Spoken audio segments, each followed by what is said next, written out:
Yeah. Okay. Hi. Hello. Hi. This is I'm Ari. I'm the owner of Grape Collective here in Montclair, and you are getting an incredible variety and specific wines that are just amazing. I'm very excited for you.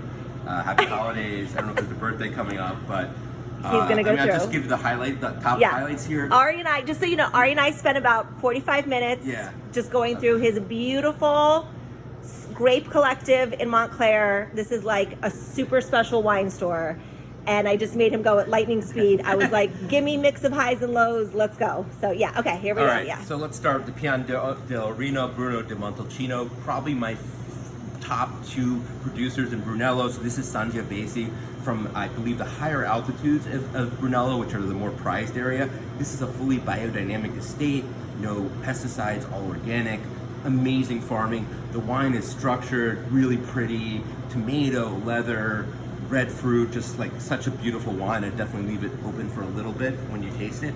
I'm so happy that this bottle is just one of my favorites. Barbaresco from Produttori, you may know the producer. This was actually their 2021 stellar vintage. This was the number 7 wine from the Wine Spectator's 100 wines for 2025. So we got a case of it, luckily. Really beautiful, just the finish lasts forever. This is a beautiful Nebbiolo. And Nebbiolo, I just want to add, Ash, when I went to Italy with Mom and Aunt Carla and Hal, the Nebbiolo grape is from the region in Italy where our family is from. Oh, Piemonte, yes. Yes. So that's why I was really excited to find Nebbiolos. Yeah. Ridge Montebello. This is I may have forced this one, but this is a benchmark American wine. This is the wine. The 1997 one of this got me into wine. It was the bottle that got me into wine. This is like the classic American red blend, the Bordeaux blend from the high altitude Santa Cruz vineyards outside of San Francisco and San Jose. This wine, I believe, and this vineyard is kind of memorialized in the Library of Congress as a significant American cultural icon.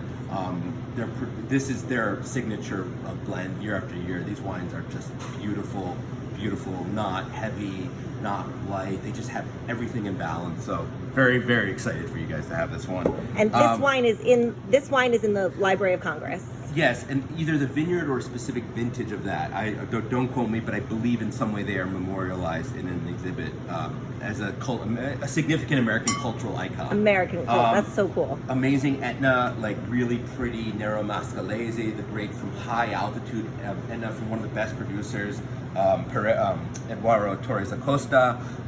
This wine is very volcanic, minerally, like red fruit, kind of savory, just an amazing food wine, and just one to think about and savor. This is from Mount Etna.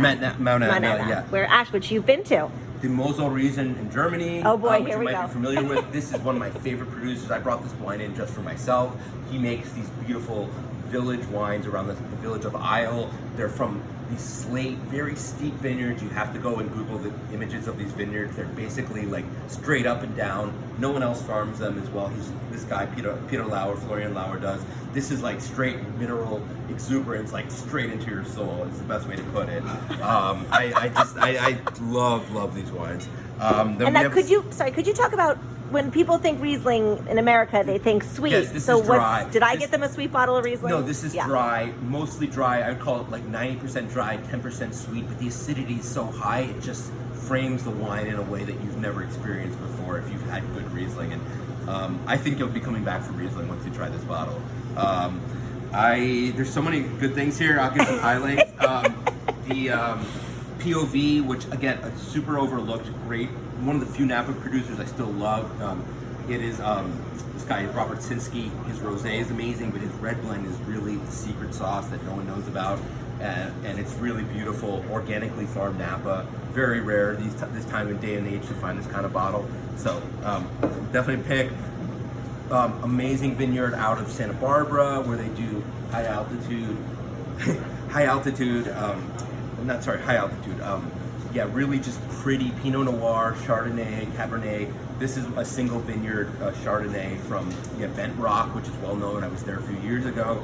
Really incredible land, one of the most coveted parcels of vineyard territory outside in the Santa Ynez Valley. So I had to include this one. Oh, and if you could just, Racine's is a very well-known Racine's a very well-known Napa. wine. It's actually I believe it's a French winemaker and American famous winemaker, two winemakers collaboration. But their Pinot Noirs are exceptional. The Chardonnays are, to me, a hidden gem as well.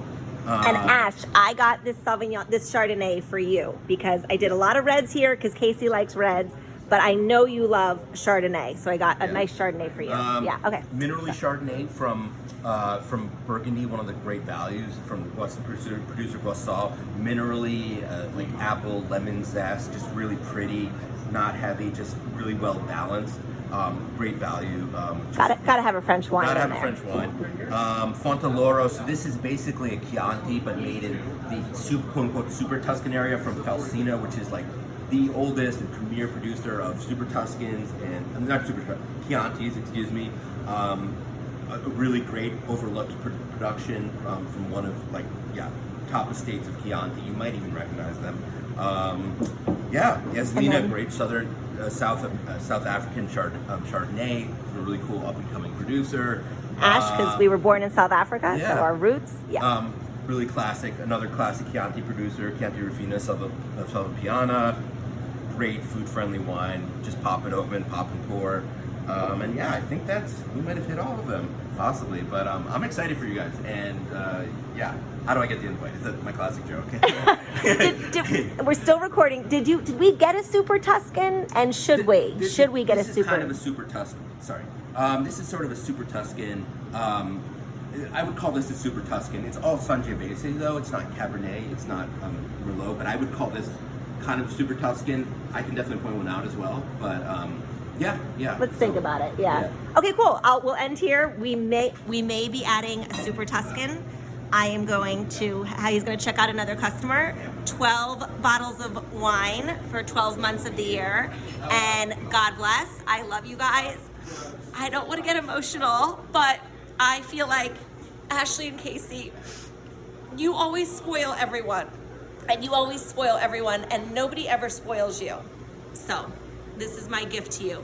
I never got you a wedding gift, and this is just a sign of how much I love you guys. I love you. God bless. Merry Christmas. Happy holidays.